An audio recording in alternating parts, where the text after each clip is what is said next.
We have the great privilege of gathering together in comfort and safety tonight to consider rationally and freely our country's options with respect to a force so terribly affecting the lives of people in Iraq and Syria, and that might well threaten us directly. The fact that we can meet together here is thanks in large measure due to the men and women we'll honor next week on November 11th, Veterans Day. And I'd like to take just a minute before our lecture. Could I ask any veterans who are with us tonight to stand and be recognized?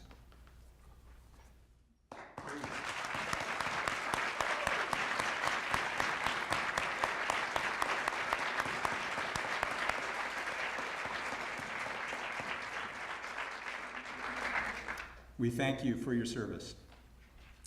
We're honored to have with us this evening one of the nation's true experts on the Middle East and U.S. foreign policy toward the region, Dr. Frederick Kagan. Dr. Kagan holds a PhD in Russian and Soviet military history from Yale University, formerly an associate professor of military history at West Point. He is presently the Christopher DeMuth Chair and Director of the American Enterprise Institute's Critical Threats Project. In 2009, he served in Afghanistan as part of General Stanley McChrystal's Strategic Assessment Team, returning to Afghanistan in 2010, 2011, and 2012 to conduct research for Generals David Petraeus and John Allen. For this volunteer service in Afghanistan, Dr. Kagan was awarded the Distinguished Public Service Award by Chairman of the Joint Chiefs of Staff, Admiral Mike Mullen, the highest honor the chairman can present to civilians who do not work for the Department of Defense. Dr. Kagan is co-author of the 2011 report Defining Success in Afghanistan, published by American Enterprise Institute and the Institute for the Study of War, and he's author of the series of reports Choosing Victory, published by AEI, which recommended and monitored the U.S. military surge in Iraq. His most recent book is Lessons for a Long War, How America Can Win on New Battlefields, published 2010. Dr. Kagan is contributing editor at the Weekly Standard magazine and has written for Foreign Affairs, the Wall Street Journal, the Washington Post, Los Angeles Times, and other periodicals. Please help me welcome Dr. Frederick Kagan.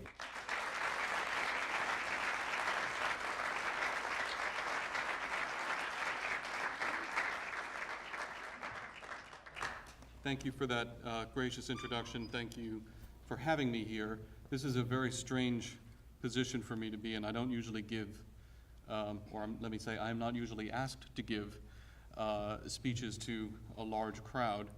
And my years at West Point accustomed me to being rather one of the faculty members in the audience while a speaker was pontificating, trying to make sure that not too many cadets fell asleep in embarrassing ways. So on the one hand, I'm really, really grateful to the faculty members who offered extra credit. On the other hand, I'm a little bit sad that they handed those cards out at the beginning of the lecture, because that doesn't offer me much in the way of help in keeping you all awake as we talk through this, and I can't use any of my standard West Point tricks. I'll nevertheless, I'll do my best. I was set up very well for this presentation by the title, or the subtitle anyway, Are We Safe? Which allows me to give you a very short presentation and say simply, no, any questions? That was inevitable. I mean, I couldn't possibly, skip a straight line like that. Let me start by talking with you a little bit about what I think is actually really going on. And I'm going to demonstrate that I am not, in fact, a Middle East expert by talking about the Middle East. And I'm going to demonstrate in particular that I'm not a student of Islam and Islamic theology by talking about those things a little bit as well. If you want to go Marx and Lenin with me, I am there, man. I can do that. And in fact, I used to give presentations or used to lead seminars at West Point in which I conducted purges and required my students to speak and all, and I can go down that road. That's my background. I find that background, by the way, to be enormously helpful in understanding what's going on today. And it's helpful in two ways that I guess I want to call out to the students in the audience. The first thing is, of course, I'm not a Marxist. Well, I shouldn't say of course. It happens that I'm not a Marxist. I'm not a communist. I'm not a Bolshevik. And I didn't believe any of that stuff. But in the course of my undergraduate career, and then in the course of my graduate studies, it was necessary for me to learn how to put myself in that mindset, which was extremely antithetical to my own, to such a degree that I could convincingly argue on behalf of positions that I personally found morally repulsive and repugnant and intellectually bankrupt, but that I could do it seriously and using the words and the concepts as they were used by people who believed in them. And that has been enormously helpful to me in studying our enemies today. Because it's, people are not stupid. Most people are not stupid. That's no longer a platitude, because we live in an era increasingly where it's comfortable and comforting and common to say that anyone who disagrees with me is stupid. But the truth is most people are not stupid. And when you see very talented people doing extremely evil things from your own perspective, and doing them very expertly and well, not in a moral sense, but in the sense of actually accomplishing what they're trying to accomplish, they can't be stupid people. And they're probably not insane either in any useful sense of that term. They may be morally insane from our perspective. They are certainly working within the confines of a bounded rationality that is very different from anything that we're comfortable with, but they're not insane in any meaningful sense. They're sane people who are rational within their own constraints, who are extremely intelligent and talented, and who happen to be doing things that we find evil. If you want to understand them, the least important and least interesting part of that description is that we find them evil. Because that doesn't tell us anything about them. That tells us something about us. And that's fine. But if we're comfortable that we have our moral compass on straight, and that we can discern good from evil and so forth, then that ceases to be interesting in observing these folks. And so you have to be able to put that aside. And you have to be able to put it aside so comfortably that you really can put yourself in the minds of people who are comfortable strapping explosives onto the bodies of mentally ill young people and sending them into the crowd to blow people to smithereens. Because if you get caught up in the extremely obvious and essential moral judgment that one has to make about that act, you can't understand them. And if you can't understand them, you can't act against them intelligently. So one of the things that upsets me the most about what's gone on in academia in particular, but in our society generally, is the unwillingness to confront views that differ from our own profoundly, even to listen to them, let alone actually to engage with them to the point of being able to mimic them, or better yet, argue on their behalf intelligently in your own way. So learning how to do that for Bolsheviks was a gateway for me to be able to learn how to do that for the enemy that we face today. And I commended to everyone in the audience, all the young people in the audience, to make that exercise sometime. If you're a Democrat, then make the exercise sometime of making an argument on behalf of a radical Republican. If you're a Republican, then do the same on the other side. If you're sensible and you're neither, then pick one side or the other and have at it.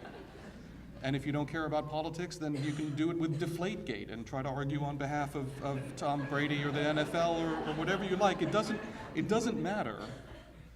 But just get into the head of, and I don't know Southern California sports well enough really to be able to do those references. I'm a Connecticut Yankee, so it's all sort of wrong to me from that perspective. No offense. Not that the Yankees are doing so well. But make that exercise. So that's one of the things that I'm going to try to do a little bit with you tonight is talk you through a little bit what these folks are about and where they're coming from. But here's the other little thing that's actually oddly helpful to me about my background in Sovietology. As I'm going to tell you in a bit, a core part of the ideology that's motivating Al-Qaeda, and ISIS is just an Al-Qaeda offshoot, is actually a bastardization of Marxism. and more specifically Leninism. And so it actually was very helpful to me in a concrete sense to be able to understand that, and I'll talk about that in a little bit. Let me start on my weak suit, though. Let me start, and I'm particularly in an audience where people study religion, and I am not in any way a student of religion. I'm going to go out there and talk a little bit about Islam as it relates to this particular problem. And the first thing that I want to say is the problem of Al-Qaeda is not a problem of Islam in the sense that there is absolutely nothing in the religion of Islam as it is lived and has been lived over the centuries by billions of people that leads you naturally, inevitably, to the kind of behavior or viewpoint that is being performed by a small minority of the Muslim community. I think it's an enormous problem. I think it's extremely inaccurate if we say, and I deal with this all the time. I mean, there are a lot of people who go around Washington and elsewhere who say, look, I mean, Kagan, you just don't get it. No, that happens a lot. I mean, a lot of people say that. But in specific, they mean, Kagan, you don't get it. This is about Islam. You keep pretending that there's some small group of people, this is a problem, and this is about Islam. It isn't about Islam. It really isn't. But there is I would put it this way, a crack in the base of Islam that creates a vulnerability that people can exploit within the religion who choose to. And that's what we're seeing. So at the heart of this, the key thing that differentiates, or one of the most important things that differentiates the Al-Qaeda ideology from Orthodox Islam of any variety and from most radical, Salafi, even Salafi jihadi forms of Islam, is the notion of takfir. So let me talk with you for a minute about that. Islam, for those of you who aren't familiar with it, the most important thing about Islam is monotheism. It is the monotheistic religion. And it takes the notion of monotheism to an extreme that even Judaism and Christianity don't. And in fact, the notion of the Trinity is extremely problematic for Muslim theologians who want to be generous to Christianity because it sounds an awful lot like polytheism to them. And that leads you very quickly to the worst sin that you can possibly commit as a Muslim, which is to worship another god, another deity, alongside of Allah. That is the worst, most evil sin that you can commit. And it makes you an unbeliever, a kufr, or kafir. So the root, the key, one of the fastest routes to being a kufr, to becoming an unbeliever, is to worship another deity alongside of Allah. And this is repeated continually in the Quran, and it's repeated continually in the Hadith, which are the narratives of the behavior of the Prophet, which serve as a model for the community, and it's repeated endlessly by Muslim theologians and in Friday prayers and so forth. You must not worship another deity alongside of Allah. And that's why the Muslim creed, the Shahada, is a very simple, straightforward statement. There is no God but Allah, and Muhammad is the prophet of Allah. So that is what is at the base of the religion. Now, why does this matter now? It matters because the question of what it means to worship another deity alongside of Allah has often been a bit controversial, and it's actually not as straightforward as it might seem. And it is used, and has long been used, by extremely radical elements of the Muslim community to accuse other Muslims who do things that they disapprove of putting another human being, an individual, or another deity alongside of Allah, and therefore being kufrs. And when you say that someone is a kufr, when you say that someone is an unbeliever, the process, the Arabic word for that is takfir, that is to declare someone an unbeliever, to declare someone an infidel. Okay. Now, when you look again at the core basic teachings of Islam, you can ask the question, who has the right to say who is a good Muslim and who is not a good Muslim? And who has the right to say, you are a Muslim and you are a kufr? There's actually an enormous amount, as you can imagine, this is a critical issue, there's an enormous amount of testimonial in the hadith, in the sayings of the Prophet, that answer this question. And they pretty much point all in one direction. And there's a wonderful, actually, series of these in one of the most important collections of the saying of the Prophet, the Sahih Bukhari collection of hadith, where they walk steadily down, asking the Prophet in different occasions, in different ways, what do you have to do to be a good Muslim? And we start with the 5 pillars of Islam, and those things, and then they ask questions. Okay, well, does it have to be all 5? What if I do 4 out of 5? And the Prophet generally says, well, that can be well, it's 3 out of 5. And we get into, well, what's the one that you're doing? What's the one that matters? And the Prophet is actually asked on a number of occasions, basically, what is the minimum? What's the least that I need to do to be a Muslim and to get into heaven and not burn in fire for all eternity? Can you tell me what's the minimum here? Okay, please. That's basically the way that it reads. If you have never read hadith, by the way, I encourage you to do so. It's absolutely fascinating. It really is, and it'll give you a completely different view of the Prophet, among other things, as a human being, because he was emphatically a human being and always rejected the notion that he had any divinity, because he had to. If he ever claimed to have divinity, then he would be destroying the whole basis of the religion that Allah had dictated to him. So, what, O Prophet, is the minimum that I need to do? And the Prophet answers the question. He says, look, at the end of the day, all you have to do is to believe that there is no deity but Allah. And if you believe that, then you are a Muslim.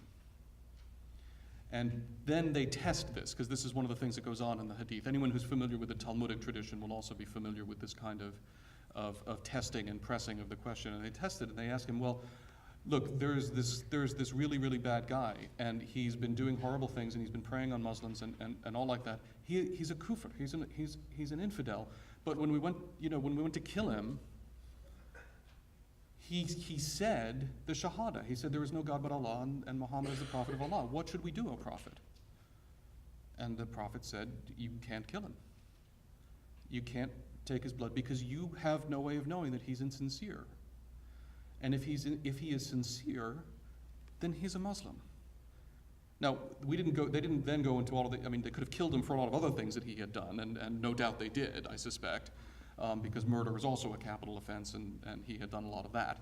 But what was very clear was you could not, according to the Prophet, say, because of his behavior, he is not a Muslim, he's a kufr. That is at the heart of the religion. But from the beginning of the religion, or very shortly thereafter, there have always been elements within the religion who have chosen not to interpret things that way.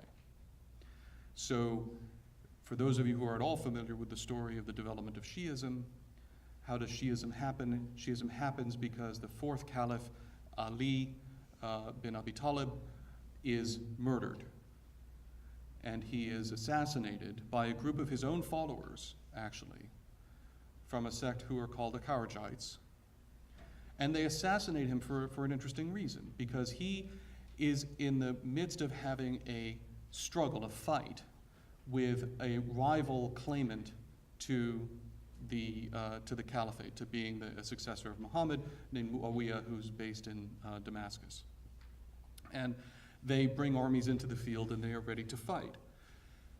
It gets us to another very important concept, which is the concept of fitna, which means strife within the Muslim community, strife within the ummah, the Muslim community, which is an extremely evil thing. It's an extremely bad thing. And I'm giving you these words because I can translate these things, but you need to understand the incredible negative connotations and negative emotional connotations that these words have. If I say kufr, infidel, if I say takfir, calling someone an infidel, if I say fitna, struggle within the Muslim community, these are words that have emotional resonances like murder or rape or anything that is automatically bad, extremely bad. So because of this reluctance to have a fitna within the Muslim community, Ali reportedly sends a herald to Muawiyah, and the story goes, and there are reasons to think that this is historically embroidered, that he actually has his herald strap a copy of the Quran to a spear as token of parley. That probably didn't happen because the Quran hadn't been written down fully yet, but that's okay. And he offers to have the dispute mediated. And they have the dispute mediated and so on. And the Kharijites, who were members of Ali's army, separate from him and denounce him. And they say, you have fallen into apostasy because you have submitted a quarrel to the judgment of a human being. Only God can judge. And by submitting the quarrel to a human judge and obeying that human judge, you are worshiping that human alongside of Allah. You are giving that human divine characteristics. And so you have become an apostate. And the death for apostasy is, the penalty for apostasy is explicit and clear, it's death. And so the Kharijites assassinate Ali. The Kharijites are one of the groups in Islam who are almost universally regarded as heretics. And the viewpoint that they espoused, particularly in this matter, is a heretical viewpoint. It is not any part of mainstream Islam. Mainstream Islam has always rejected it. And I think always has to reject it because you can't have a functional religion that operates on that basis, apart from the fact that what's in the Quran and the Hadith doesn't support that view, in my opinion, as someone who's not a Muslim and not a theologian, but also in the view of a lot of people who are. So the trouble is that right at the beginning, this is a crack in the foundation. You have always this line of argument that can be made by real extremists who say that doing certain things means arrogating to other human beings divine powers, which means worshiping them as deities alongside Allah, which means that you have become an apostate, clearly, and you must suffer the penalty for apostasy. This is a heresy. I'm going to define it that way. This is a heresy that reemerges periodically in Islam. The assassins were another version, and of course our word assassination comes from assassins, which was another heretical sect of this variety, also saw things this way, and this is at the core of the Al-Qaeda ideology. And so what is the Al-Qaeda ideology? What is the manifestation of this now? How is this playing out? What is the sin? What is the apostasy here? The apostasy, according to Al-Qaeda, is obeying human government, and particularly obeying anyone who claims to be giving laws. Only Allah can give laws in that view. And so if you obey the laws that a human being has decreed, you are worshiping that human alongside of Allah, and you have become an apostate, and you must be killed. Now again, that is a heretical view within Islam. For all of the centuries of Islam, Muslims have lived under human rulers who have issued laws that they have obeyed. And they have not regarded that as apostasy, and they have not believed that they were worshiping those humans as deities or any such thing. This is a heretical view, and a historic view within the Muslim community. But it has always a certain power.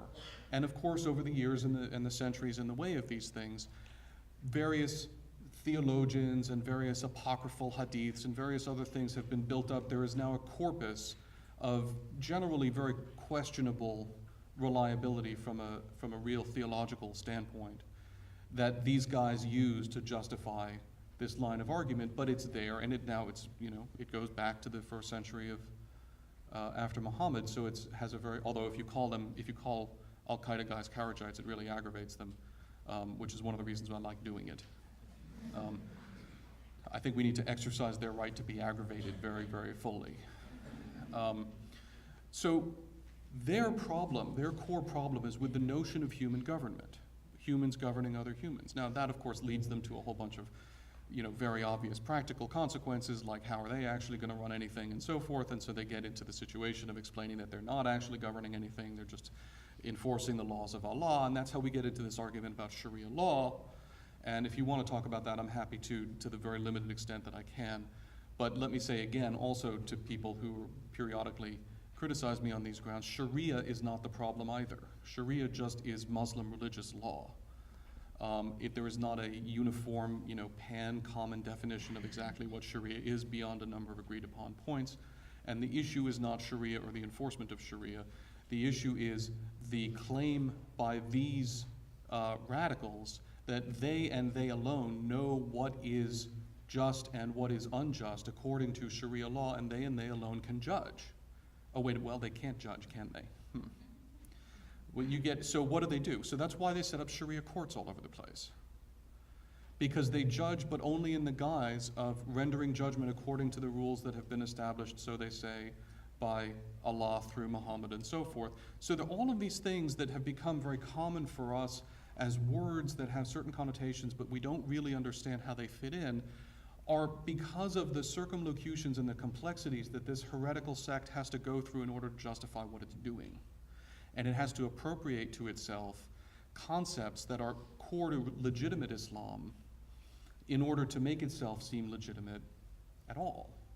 And so that's why when you see Sharia courts, Sharia courts unions springing up in violent places that are imposed by violence, that's not Sharia in the sense of the Muslims who worship here in Southern California obeying Sharia law. That's Sharia that is being enforced by radicals who are arrogating to themselves the right to decide what is and is not just according to Muslim law, which Muslim law gives them no right to do.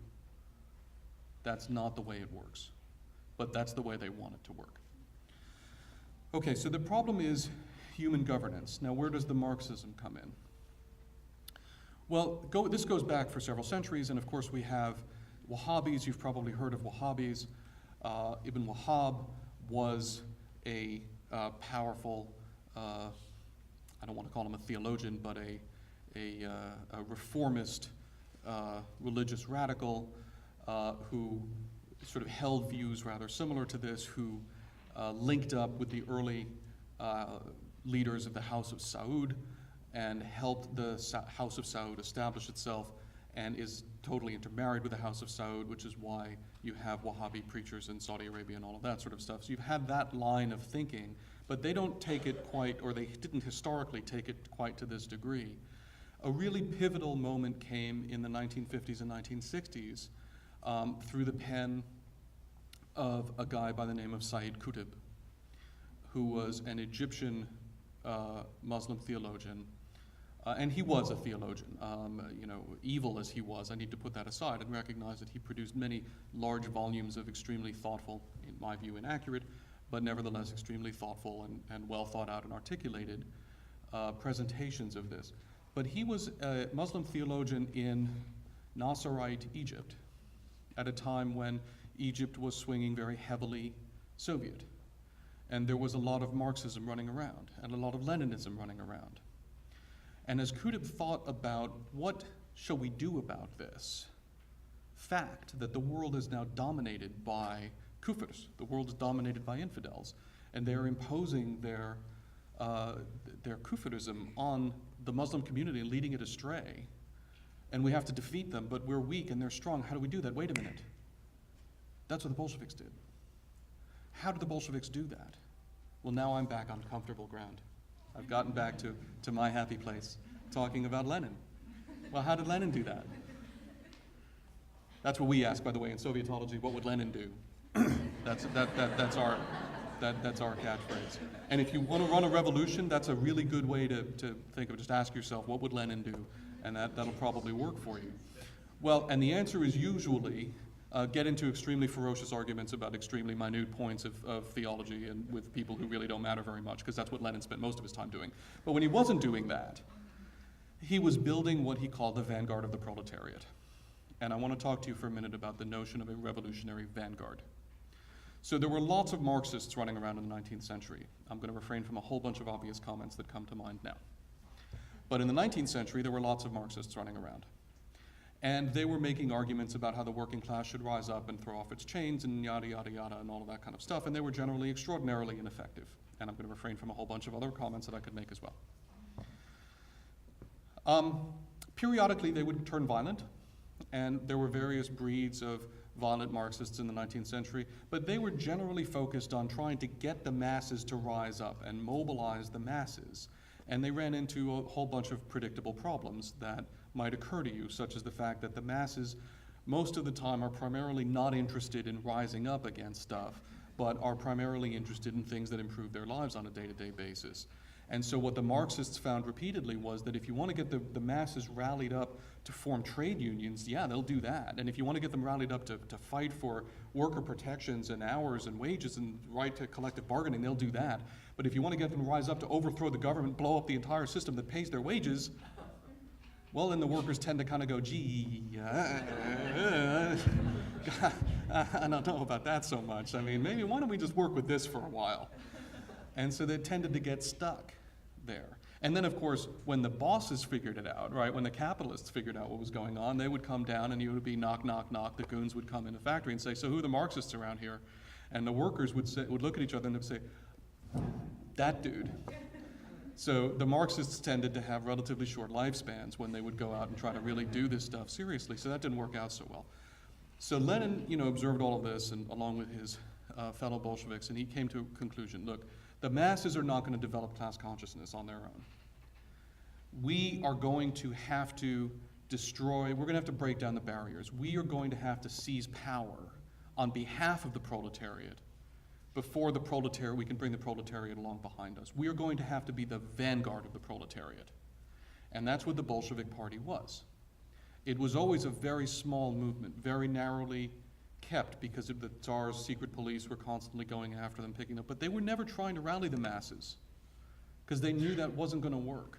They were trying to be a small, tight revolutionary clique and seize power in the belief that when the vanguard seizes power, then they would be able to implement Marxism. And of course, that's what happened, more or less. They did, as a small, tight group without any kind of mass following, seize power in 1917, and they did establish their vision of communism. And hopefully any of you, those of you who have taken any history or watched any Cold War movies, know how that turned out for them. But in the 1950s, it wasn't looking like it was such a bad bet. And so if you're Sayyid Qutb and you're trying to think about how do I, as someone representing this weak franchise, facing this overwhelming force that's hunting me down, and he was doing most of this writing in an Egyptian prison where he ultimately died, by the way. So, he was very alive to this problem that Lenin faced. How do I do this? We need to be a revolutionary vanguard too. And so the concept of a revolutionary vanguard is woven into the ideology that will become the basis for the Al-Qaeda ideology in the 50s and 60s through the writings of Sayyid Qutb. Interestingly and parenthetically, I'll talk about this if you want, the mirror image of this on the Shia side is the Khomeini ideology that shaped the formation of the Islamic Republic of Iran, which had a similar view, but Shiism has taken a very different path, so it looks very different. But they're fundamentally mirror images of each other. So what do we have? We have an ideology, very highly developed, very deeply articulated, that accepts and values the principle of takfir, of a small group of self-defined righteous, I might say self-defined self-righteous Muslims arrogating to themselves the right to decide who is and who is not a Muslim, and furthermore to decide who has committed apostasy and therefore must be killed, along with the belief in the revolutionary vanguard, married up. And what does that get you? It gets you a terrorist organization like this. What's the objective? Well, it's a wonderfully Leninist objective. The objective is the complete domination of all of human society and its transformation into a society of a sort that we regard as just. That's the Al-Qaeda objective. The means will vary. And in fact, as my friend and colleague Mary Haybeck has written about extensively, they have an extremely well, deeply articulated notion of the stages through which the revolution will have to go and so forth. But what I want you to get out of this is that this is a revolutionary movement that we're dealing with. This is a heresy within Islam that is also a revolutionary, it's an insurgency within Islam. And its objective is to seize power first within the Muslim community, and then to mobilize the Muslim community to attack the West and force the West to convert or die, so that the entire world will be governed in accordance with their vision of justice and so forth. That's what this is all about. Now, I've been talking about Al-Qaeda. This was billed as an ISIS thing. Have I done a bait and switch on you? I mean, what's going on here? Okay, ISIS is a branch of Al-Qaeda.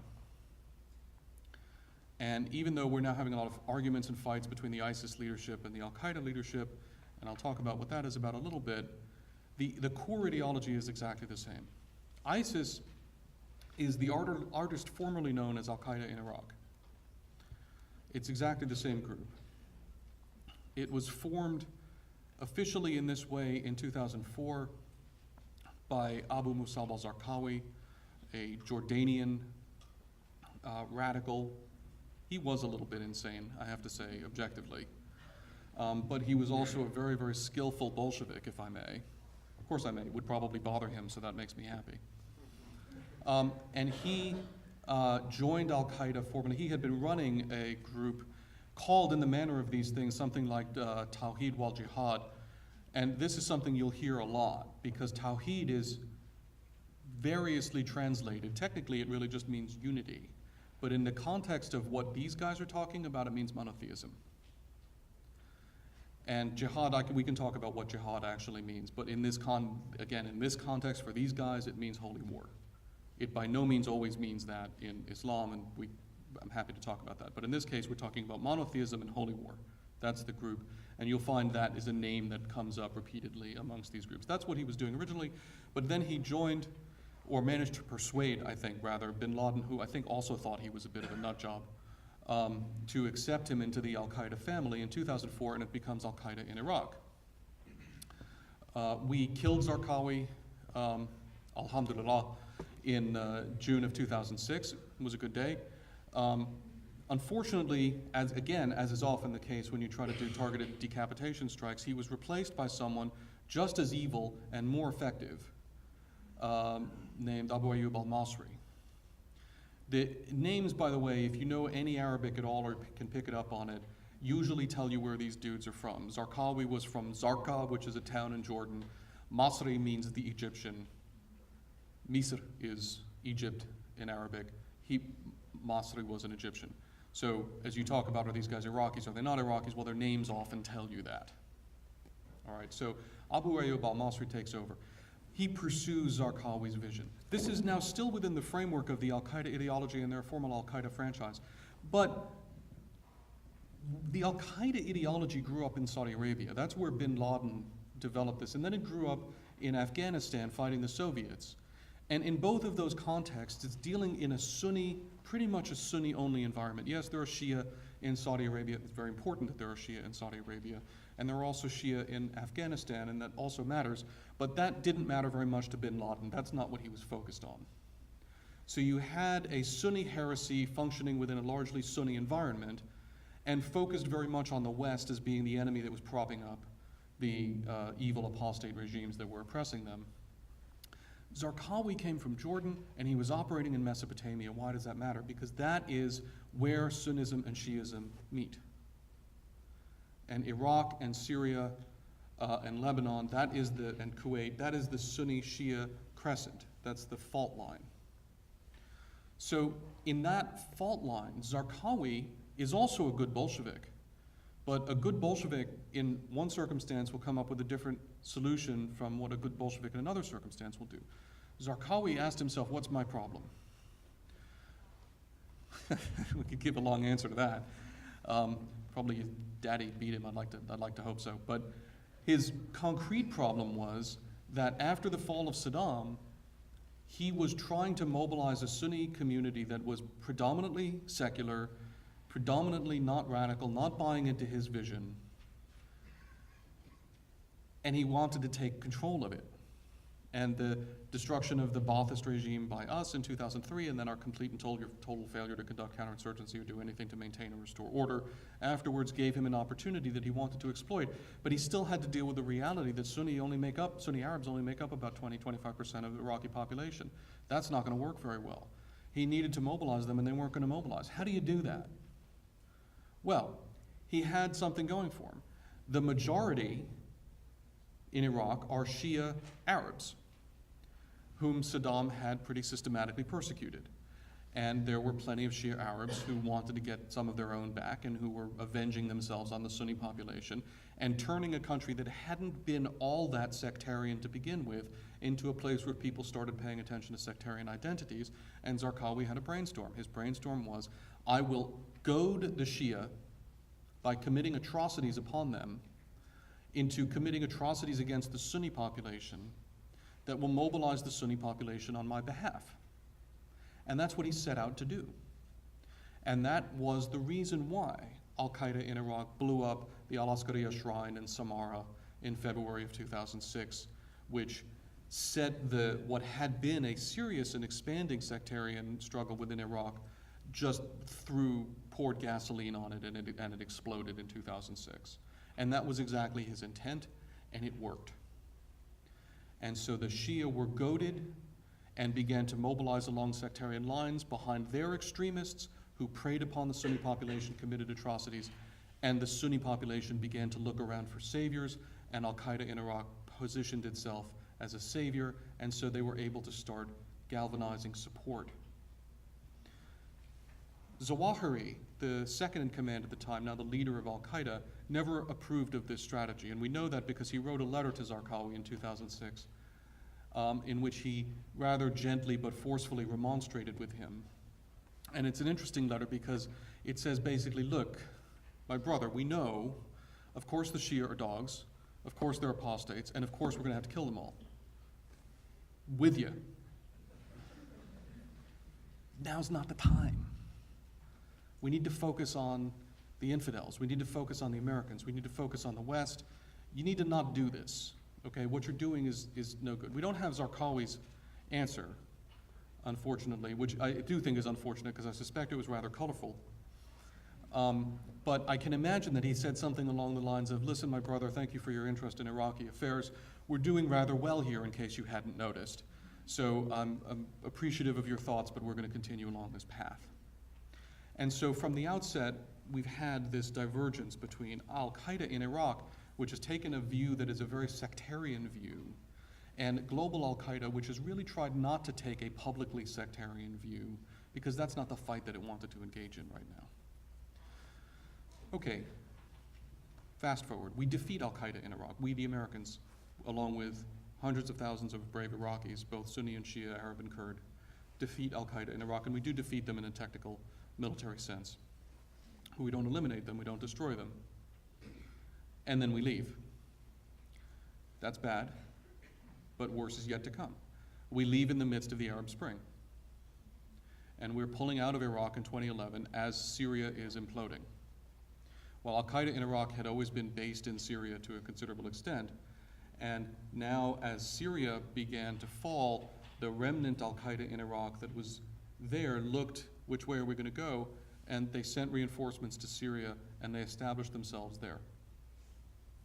And they became an organization that is known as Jabhat al-Nusra, which really stands for the support front. That's what it means. And that's what they called themselves. That was the seedling of Al-Qaeda in Iraq that was sent to Syria to get this all going. If any of you have been following this at all now, you'll know Jabhat al-Nusra is still the Al-Qaeda franchise in Syria, which is now at, literally at daggers drawn with ISIS, which is the descendant of Al-Qaeda in Iraq, for reasons that I'll come to in a moment. But originally, it was the same organization. Now, I should also tell you that in 2006, Al-Qaeda in Iraq did something else that I think Zawahiri probably didn't approve of that much. It changed its name from Al-Qaeda in Iraq to the Islamic State of Iraq, ISI. Now, this is a big deal, and I could weary you for the rest of the evening on all of this stuff, but I'm not going to, so don't worry about it. I already see some people nodding off, and I can't do my cadet thing. But did someone apologize? Thank you. It was awesome. But they changed their name to the Islamic State of Iraq, and they actually set up, ministers for this and ministers for that. And when they did it, it was kind of laughable because they weren't in a position to govern anything. that's not the heartburn that Zawahiri and bin Laden had. The heartburn that they had was that it was out of phase. There was an al-Qaeda sequence of events that was supposed to occur, and declaring an Islamic State was premature in their view. But, you know, al-Masri, these al-Qaeda in Iraq guys were kind of hotheads and they didn't care. So they, right from that beginning also, they're headed off on the one hand in a sectarian war and on the other hand toward the declaration of an Islamic State. That the core al-Qaeda guys are really like, I don't know about this. But it's winning for a while, but then it loses. And then it sort of doesn't matter what they're calling themselves. Then we have Syria, Arab Spring, withdrawal from Iraq, and they start reconstituting. And the Arab Spring hits Iraq, and we have in Iraq also protests begin against Nouri al-Maliki, the Iraqi Shia prime minister, who is a sectarian swine of the highest order, and I say that having given the matter a great deal of thought and speaking very objectively. I am prepared to defend the position objectively and with evidence that he is a sectarian swine. And you can put this on the web and send it to him, and I'll be quite happy. And he is all about, you know, Shia sectarian vengeance against the Sunni, and that's always what he's been all about, honestly. And as we withdrew, he ramped up the Shia sectarian vengeance machine some more as the Arab Spring was going on elsewhere, and then you start to get peaceful protests, which are largely Sunni Arab protests against the Maliki government, quite justified in my opinion, which remained peaceful for more than a year. And we can toss blame around, but Maliki, in my opinion, played a big role in having them go violent. And all the while, al-Qaeda in Iraq, the Islamic State of Iraq, is watching this and trying to take advantage of it. And for a very long time, the Iraqi Sunni Arabs are pushing them away. And so a couple of times you would see, you know, black flags, which is the symbolology that the al-Qaeda groups choose, and there's a reason for that, which I won't bore you with now. But you see black flags appearing at some of these rallies and immediately getting taken down, and the guys who have them get beat, and they show them the door, and like that. That happens a few times. Then things start to go violent, and they go more violent.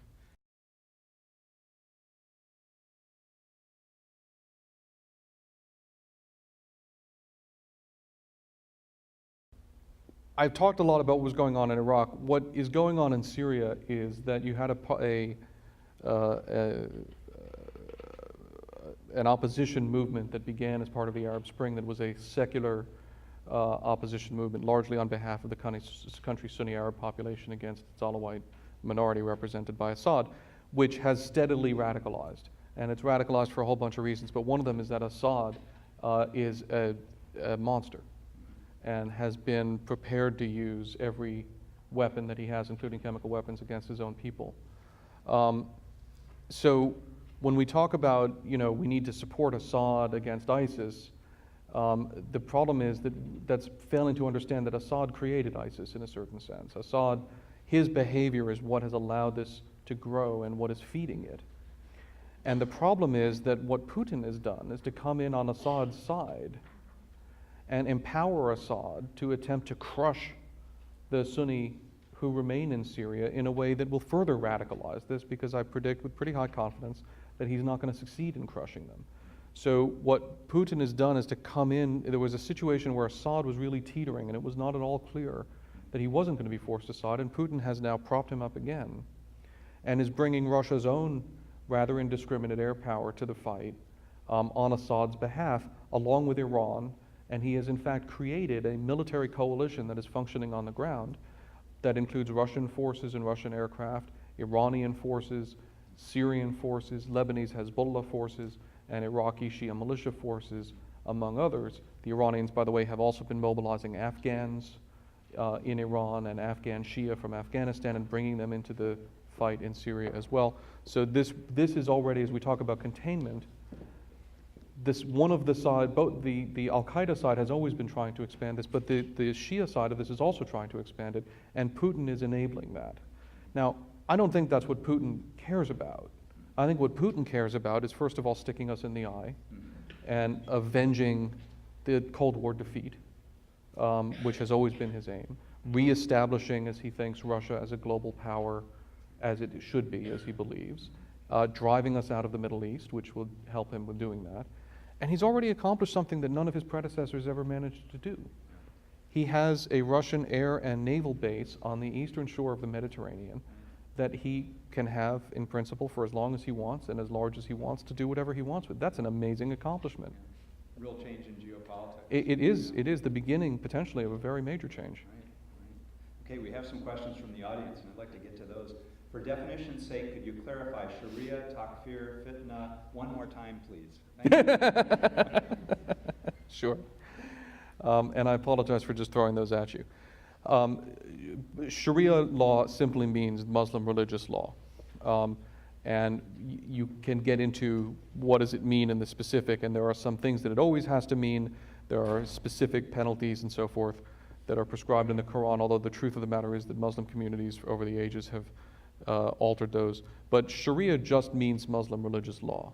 The problem that we have is that extremist groups keep trying to take control over the definition of it, and too often well-intentioned but ignorant Western governments empower that by allowing people to come in and say, well, this you have to allow or require all Muslim schoolgirls to wear hijab because that's Sharia law. Well, that doesn't have to be Sharia law in Southern California, because especially Sunni Islam is a normative religion, and the community's norms change, and the interpretation of Sharia law historically has changed with that. So anytime you have radicals coming in and trying to tell you this is what Sharia law is, you really need to go back to the community that they're claimed to be speaking on behalf of and try to figure out, is that actually true? If it is, then you talk about, reasonable accommodations that you want to make.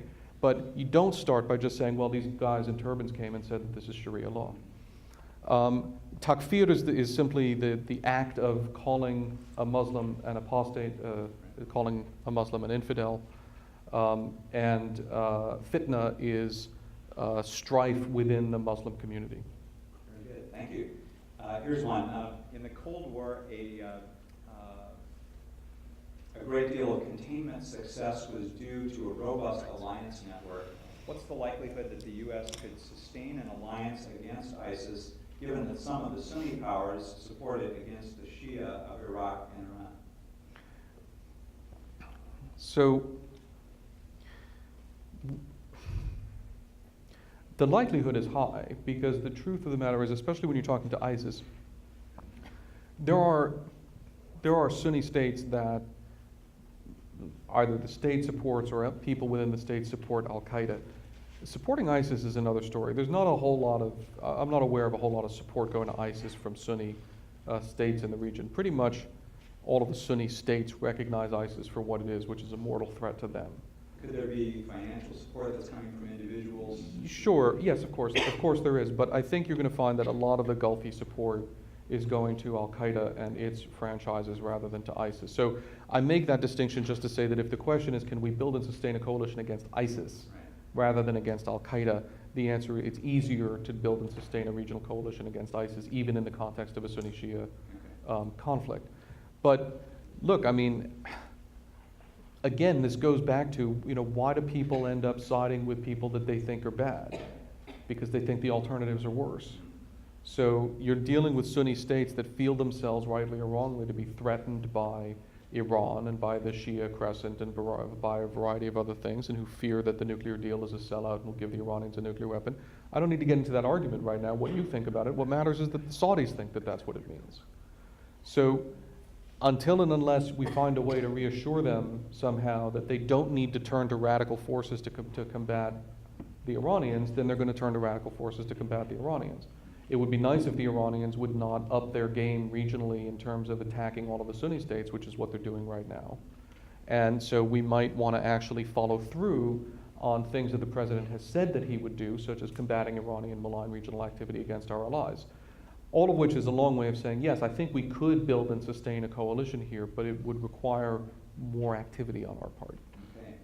And you haven't had much opportunity yet to talk a little bit about the administration's views. I think about a year ago you were fairly critical of the Obama administration, and it's blaming the rise of ISIS on intelligence failures.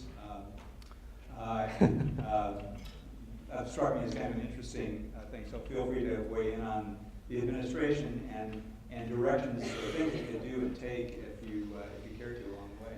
At this point, now that we're where we are.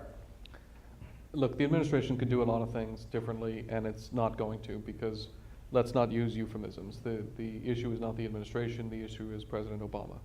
And he is coming on to the end of his second term, and he believes that he understands what's going on, and he knows what he wants to do, and he's going to do it, and that's the way second-term presidents generally are.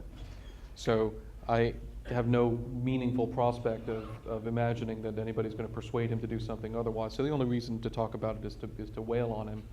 And that's emotionally comforting, but it's not helpful. So I'm not interested in that aspect of psychic comfort. The issue, no, I mean, seriously, this is, I say this inside the Beltway too, by the way. We can get very wrapped up in bashing on Bushes or bashing on, Obama and so forth. And I've done both, by the way. I was a lot more nastily critical of the Bush administration than I ever have been of the Obama administration, in the manner of you're always nastier to people on your own side than on the other side. So I'm a bipartisan crank about this. But I think, getting into what they should or shouldn't do is, we can talk about it. It's an interesting academic discussion, and I'm here at a university, so I guess that's not a problem. But I don't think it's going to matter very much. Very good.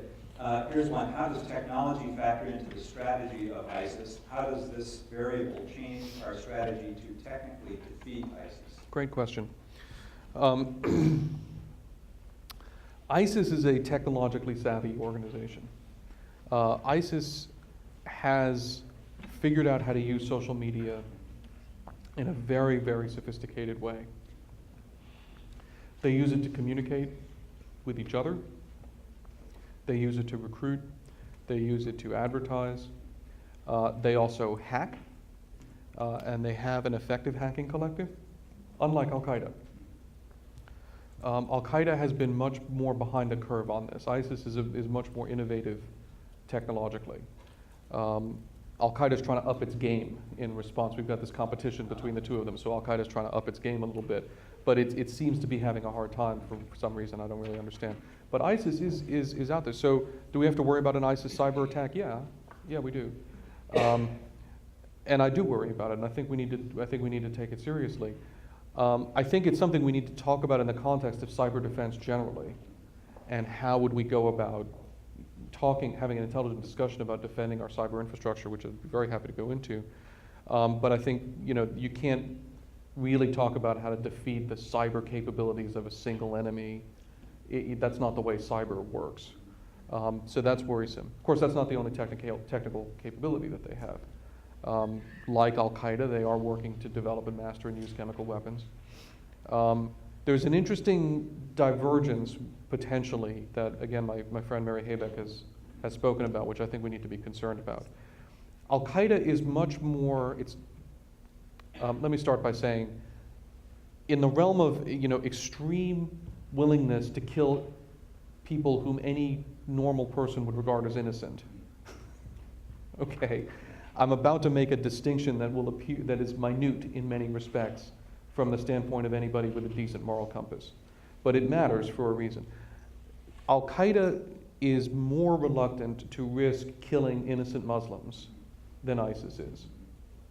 And that has a practical ramification. Would Al-Qaeda or ISIS use chemical weapons if they had them? Yes. Confident that they would. Chemical weapons are directional. You can aim them at a population that you pretty much know what it is. They don't really spread, or at least one hopes that they don't, and so forth. So that you can decide whom you're killing to consider. Would they use nuclear weapons? Yes, I think they would. Would they use biological weapons? Here's where I think they diverge. I'm following along with what Dr. Haybeck has to say about this, but it sounds right to me. I think Al-Qaeda, as it is now, would be very reluctant, if not unwilling, to use biological weapons because you can't control their spread. And so the likelihood that it would end up killing Muslims whom they regard as illegitimate to kill is high. ISIS doesn't engage in such niceties. So from the standpoint of what is in many respects the scariest and nastiest kind of WMD we might need to worry about, ISIS is probably a more significant threat in terms of willingness to develop and use the weapon than Al-Qaeda is. Yeah. Wow. And isn't this a happy kind of Yeah. distinction to be making? I mean, that's, we can feel a little bit better about Al-Qaeda because they will use chemical weapons and they might nuke us, but they probably won't use plague. ISIS is, Right. probably would use plague. Yeah, just when I heard a news story today about some new advances in biological weaponry, so disconcerting. Awesome. Yeah. Another question. What will need to happen in order for American citizens and policymakers to recognize the magnitude of ISIS threat to us? Maybe something like what sorry. we were talking about. I don't really know. I don't really know. Let me tell you what I'm actually really most worried about in this regard. I'm most worried about a risk that I see emerging of the whole foreign policy debate becoming completely partisan. And I'm worried most about the Democratic Party. I'm worried about the fact that Hillary Clinton is the only major national candidate who's a liberal internationalist. And I'm thrilled that it looks like she's going to be the nominee because of that, because I think that's incredibly important. Because, on the Republican side, we can fight about whether we're going to be internationalists or isolationists, and we need to fight. It's an important fight to have, and we internationalists need to win that fight. But if we win that fight, and the circumstance is that you have an internationalist Republican Party and a Democratic Party that is fundamentally isolationist, however it defines that, the country is in for a really bad time, and we're not going to be able to have an intelligent debate about this. So it's one of the reasons why I spend a fair amount of time and effort reaching out to liberal internationalists, and getting a lot of them reaching back to me too, because I think we, internationalists on both sides of the political aisle, recognize that our disagreements about how we would do stuff in the world are much less important now than the disagreements that we have with people who say we shouldn't do anything in the world. And that's something that I think, if I were going to leave, any audience with a thought and a what can you do about this, it's figure out how to try to heal the partisan divide here. And let's not focus on, well, you just want to invade everywhere, well, you just want to do humanitarian assistance everywhere, which is almost never true on either. It's almost always a straw man. In either case, let's say, look, we both agree that we need to do something in the world. Let's sit down and have an intelligent conversation about what we think we need to do, which is probably going to be some combination and compromise between what our positions are. Let's focus on that instead of attacking each other, because the danger is that we're going to end up in a situation where we're both losing to people who say we should do nothing in the world, and then none of our objectives are going to be accomplished. On the Republican side, are you enjoying or feeling like there's a healthy conversation about liberal internationalism on the Republican side among the multitude of candidates that we have? Are there any that you think are particularly strong that way?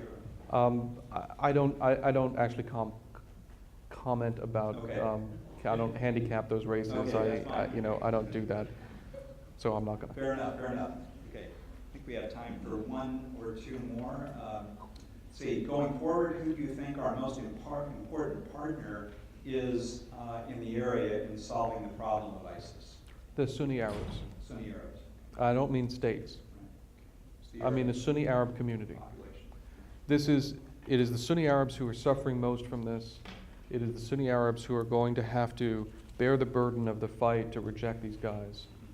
We fought with them, we fought against them, then we fought with them, then we abandoned them.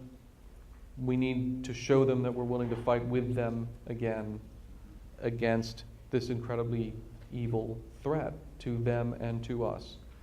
That's the partner we need to focus on. That's why helping Assad is counterproductive. That's why saying let the Russians take care of this, which is just a way of saying helping Assad without being honest about it, is counterproductive. Because those are external military forces that you're applying against the ally that's going to matter the most in this long war. And that's the Sunni Arab community. That's the community we need to reach out to. Good. Let me ask my colleagues, are we doing okay on time? One more question? Yeah, good, okay. We've got a technical one here that's pretty interesting. The Russian plane that was down over the last few days, The question is, why do we believe the Russian plane attack is a bomb? I think this has shown up in the news stories over the last 48 hours. Britain and the United States both have some intelligence reason to believe that it was a bomb. What level of organization is this indicative of on the part of ISIS? The answer to the second part is, not much necessarily. I don't know what the security situation at Sharm el-Sheikh is. I assume that it's pretty good, but getting a bomb onto a plane doesn't necessarily require an enormously complicated. In some respects, it's easier to do it with a very small organization than with a large one. So it doesn't tell me much about their capability. I don't know why I don't know who we is who believe that there's a bomb. I'm leaning toward that for a variety of reasons that have to do with media coverage. I don't have any inside information. Look, what I will say is, as someone who's watched ISIS carefully for a long time, they are actually not the kind of group that takes credit for really high-profile attacks that they didn't conduct, and that then stomps their feet and throws a tantrum when people say that they didn't conduct. That's actually not the way they usually perform. Now, this is a different ISIS franchise. This is a group, they might be, behaving differently, but historically they're a bit more sober than that in terms of what they take credit for. And the tantrum that they're throwing as people are casting doubt on this is really sort of interesting for a terrorist organization.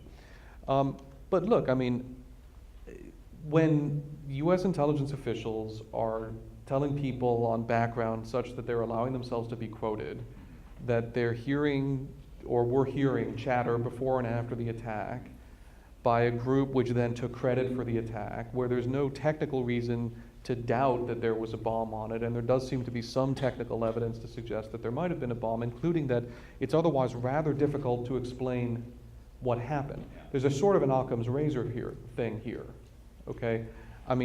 You can either accept that a terrorist group with a known and identifiable motive that is in the area, that it's not at all a stretch to imagine that they could have done this, that takes credit for it and then loses their mind when they don't get credit for it, did it. That's on one side. Or you could believe that something extremely arcane and hard to explain happened to a plane that almost never happens to planes.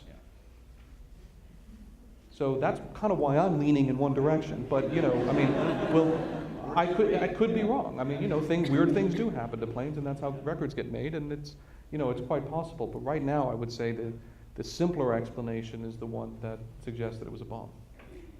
Well, we end on that interesting note, and we have an interesting project, I think, that you've given us to consider how American public opinion might be changed with respect to ISIS. Let's thank our guests once again.